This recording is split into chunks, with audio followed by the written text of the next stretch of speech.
Creo que me da gusto que se hable la última sesión, porque es un tema sin lugar a dudas que le va a dar un cierre muy bonito a lo que han estado viendo a lo largo de todo este curso. Y un cierre no solo bonito, sino importante para su práctica en la consultoría nutricional.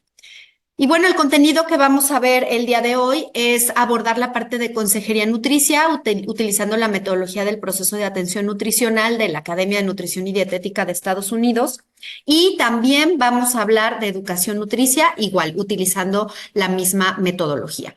¿Y qué es la metodología del proceso de atención nutricional? Bueno, esto ya lo vieron, es una propuesta de la Academia de Nutrición y Dietética de Estados Unidos que data ya desde hace varios años, pero en México y en el resto de América Latina, pues tardó tiempo en llegar y en instituirse dentro de la práctica clínica como un modelo, ¿no? Y es esta imagen justo la que ejemplifica los pasos principales que componen el proceso de atención nutricional, que es la evaluación y reevaluación nutricia, el diagnóstico nutricio, la intervención nutricia y el monitoreo nutricio que se da a los pacientes. Son estos 4 pasos, está en forma de círculo porque en realidad es algo cíclico hasta el momento que vemos que los problemas nutricios se resuelven y podemos dar de alta al paciente. La consejería y la educación nutricia forman parte de la intervención nutricional. Hace muchos años, cuando yo estudié nutrición, pues el concepto de lo que era un nutricionista estaba muy limitado a prácticamente dar dietas y planes de alimentación, ¿no? Y todavía más limitado a mucho tema del peso, del sobrepeso o de la obesidad.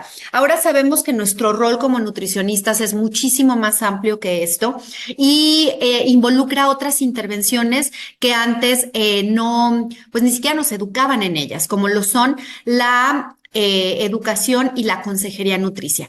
Y es importante, a manera nada más de introducción, recordar el PES, que es este formato que nos propone la academia para redactar el diagnóstico nutricio, que está compuesto por un problema, por una etiología y por los signos y síntomas, donde la etiología es la que va a dirigir la intervención. No es el problema el que dirige la intervención, sino es la raíz del problema la que nos da luz de saber hacia dónde ir. Y entonces la intervención pues va a buscar resolver o mejorar el diagnóstico nutricio o el problema nutricio, hasta les decía, poder llegar a dar de alta al paciente, que ese es el ideal y básicamente es por lo que los consultantes nos están pagando.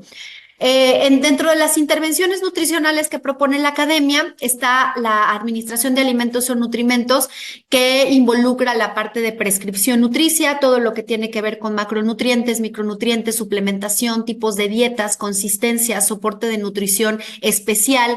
Todo eso entraría en administración de alimentos o nutrimentos. Hay otras 2 intervenciones que son precisamente la educación, la consejería, y hay otras 2 que es la coordinación del cuidado nutricio con otros profesionales y las acciones poblacionales.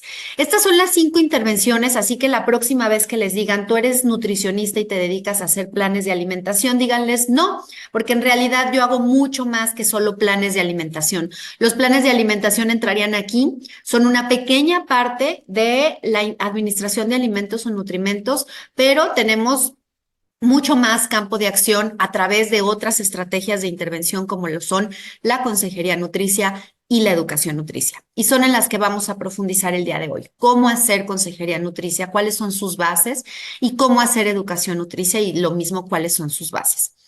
Y para esto, sensibilizarnos en por qué es importante aprender a hacer consejería nutricia y educación nutricia dentro de mi consulta. ¿Por qué es importante? Bueno, vamos viendo cuáles son las recomendaciones actuales de las guías para el manejo de enfermedades crónicas. Si me voy a la guía para el manejo de dislipidemias, ¿sí? De la Sociedad Europea de Cardiología y de la Sociedad de Aterosclerosis también europea, lo que vemos es que en esta tabla donde ellos hablan de prevención primaria, prevención secundaria y los diferentes niveles de riesgo cardiovascular que puede haber dependiendo de cómo se estén manejando los lípidos en sangre, principalmente el LDL, ¿sí? Independientemente de el nivel que estés manejando de LDL y del nivel de riesgo que puede clasificarse en bajo riesgo, en riesgo moderado, en alto riesgo o en muy alto riesgo, lo que vemos que es el componente común de la parte de intervención es estilo de vida. Lo puedes ver en todos los cuadros, es decir, a cualquier nivel de riesgo, a cualquier nivel de LDL y de porcentaje de riesgo cardiovascular. Definitivamente, integrar estrategias de modificación de los estilos de vida es obligatorio como profesionales de la salud. Esto lo dice, les decía, la Sociedad Europea de Cardiología. Vamos viendo ahora otras guías, las guías de la ADA, de la Asociación Americana de Diabetes, otra enfermedad crónica con muy alta prevalencia a nivel mundial. ¿Y qué es lo que nos está diciendo esta imagen? Que esta imagen es una copia y un copy-paste traído directamente de las nuevas guías, ¿sí? ¿Y qué es lo que podemos ver aquí? Que las recomendaciones, ¿sí?, que nos está dando la Asociación Americana de Diabetes, tiene que ver con qué? Tiene que ver con sueño, tiene que ver con cuestiones de función física, de movilidad, de sudoración, que es actividad física, sedentarismo, no pasar tanto tiempo sentado, caminar, ¿sí? Calidad de sueño. ¿De qué nos está hablando todo esto? Una vez más, de estilo de vida. Es decir, el estilo de vida, también la ADA sugiere que es un componente indispensable dentro del manejo de las enfermedades crónicas. ¿Qué más referencias hay? Bueno, dentro de las mismas guías, lo que podemos ver es que estas recomendaciones se dan porque hay evidencia científica que respalda que entre menos tiempo pases sentado, menores van a ser tus niveles de glucosa y de insulina, menores van a ser tus niveles de presión arterial, menores van a ser tus niveles de hemoglobina glicada, de lípidos, mayor va a ser tu capacidad física, menores niveles vas a tener de depresión y mayor calidad de vida. Y lo mismo con los otros componentes del estilo de vida, con la parte de moverte, con la parte de caminar, con la parte de tener una adecuada duración del sueño, una buena calidad del sueño, ¿sí? La evidencia apunta hacia donde mismo, a que vas a tener una mejor respuesta en todos estos indicadores que tienen que ver con control de diabetes mellitus tipo 2. Entonces, hay evidencia científica que está respaldando eso y por eso las guías lo ponen como parte de las recomendaciones. Vámonos otra vez a los estándares de diabetes. Este es del 2024, justo de este año. ¿Y qué es lo que ellos están mencionando? Y también esta es una literal, una frase literal que tomé de las guías y dice, involucrar o aplicar con el paciente intervenciones conductuales intensivas deben ser proporcionadas y pueden ser realizadas de forma individual o grupal. Evaluar el nivel de motivación de una persona, circunstancias de la vida, voluntad y capacidad para implementar cambios de comportamiento también tiene que ser parte de lo que hagamos a nivel individual y a nivel grupal cuando estamos hablando de pacientes con diabetes mellitus tipo 2. Entonces, ¿de qué nos está hablando esto? De consejería nutricia. La consejería nutricia va enfocada, son estas estrategias que voy a explicarles y que van orientadas a poder modificar las conductas que son estilos de vida, a poder promover que el paciente se mueva más, que el paciente duerma mejor, que el paciente se alimente de mejor manera, que deje de consumir refrescos, que deje de consumir alimentos ultraprocesados, porque todas esas recomendaciones que nosotros queremos hacer con los pacientes son conductas. Y aquí nos está diciendo, tienes que integrar intervenciones conductuales. ¿Y qué es eso? Se llama consejería, ¿sí? Y es este apartado en el cual vamos a profundizar. Una guía más, no solo la ADA, no solo la Sociedad Europea de Cardiología, la Academia Americana de Pediatría. La Academia Americana de Pediatría publica el año pasado sus guías de práctica clínica para la evaluación y el tratamiento de obesidad en niños y adolescentes. Y nos pone dentro de la guía esta imagen que están viendo en su pantalla. ¿De qué habla esta imagen? De que debemos de dar un tratamiento intensivo de estilo de vida y de comportamientos en salud.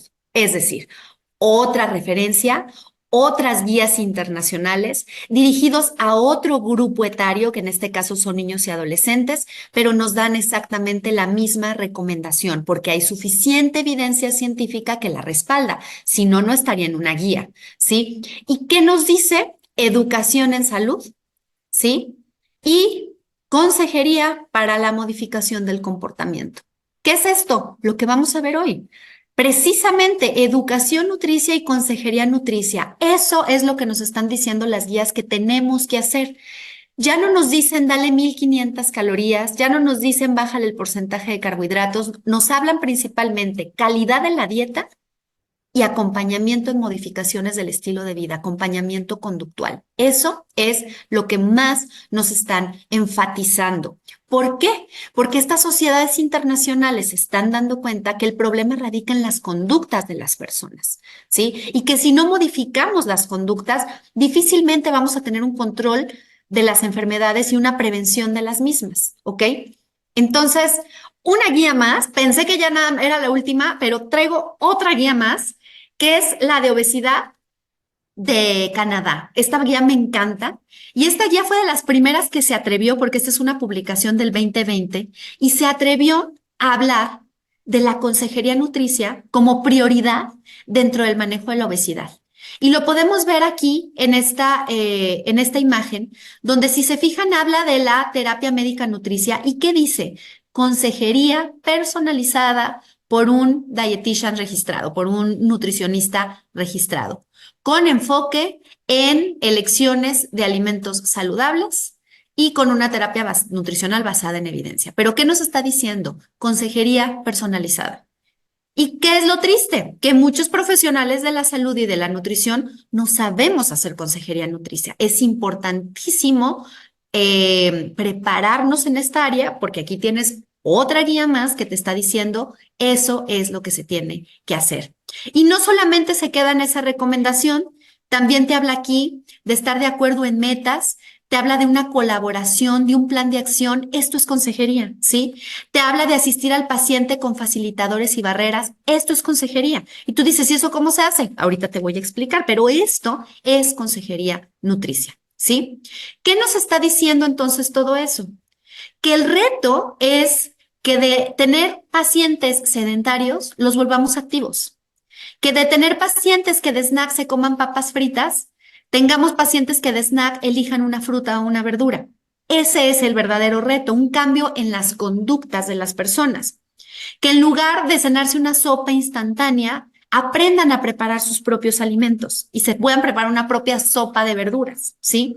Que en lugar de hidratarse con refrescos, se hidraten con agua pura.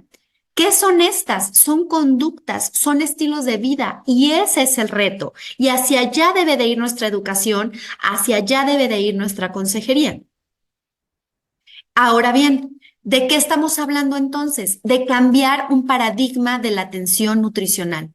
Un paradigma que vaya más allá de simple y sencillamente dar un menú de 1500 calorías, ¿sí? Que esto ya te lo da la inteligencia artificial, esto ya lo hace Google, esto ya lo hacen aplicaciones, softwares que ya tienen menús precargados, que ya te hacen los cálculos. Esto ya no es la competencia principal de un nutricionista.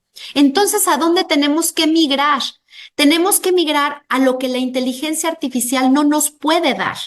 ¿Qué es curiosidad, creatividad y pensamiento crítico? ¿Qué debemos nosotros de hacer cuando estamos frente a un paciente? Tener la suficiente curiosidad de profundizar mucho más en el porqué de sus conductas. Y no solo de sus conductas, sino de las emociones y los pensamientos que detonan esas conductas. Creatividad suficiente para no quedarme solamente en un menú y en un plan de alimentación, sino poder hacer una intervención integral que involucre también situaciones del estilo de vida y modificación conductual. Y pensamiento crítico para la toma de decisiones en las circunstancias tan distintas que va a presentar cada uno de los pacientes. ¿Por qué? Porque cada uno tiene un contexto social, cultural, familiar, económico, político distinto. Y entonces es ahí donde nosotros con el pensamiento crítico tomamos decisiones en cuáles son las mejores intervenciones dependiendo de estas variables que tienen los pacientes que nos visitan en consulta. Tenemos que cambiar el paradigma de la atención.